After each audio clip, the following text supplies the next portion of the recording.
Today we are answering this interesting question. I will answer it from a regulatory point of view. There are maybe other reasons like economical or social. I'm not an expert on those areas. So, starting from the aim of the regulation from the US versus the EU.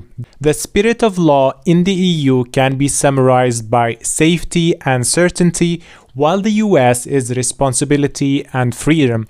To place a product in the EU, you need the following. Please remember, it's a simplified list. You have to assure that your product will not cause any harm to anyone.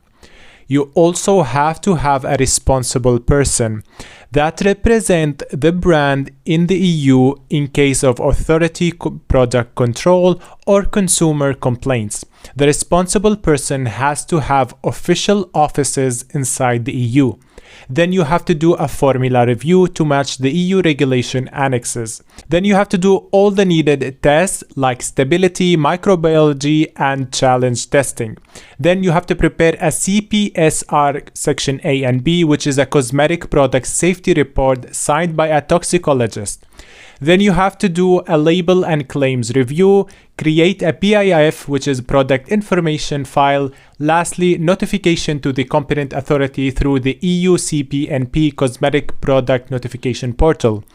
For the US, you need three things: formula review, TRA, which is toxicological risk assessment, plus label and claims review. Basically, you really need to try to do your best not to get sued in the US because it's going to be an expensive and time-consuming process. So in a nutshell, you can place your product faster and easier in the US, but will carry a huge responsibility. That doesn't mean US products are less safe. Remember that. While in the EU, product placement require more work and documentation to assure safety and that the brand did everything to maintain this condition.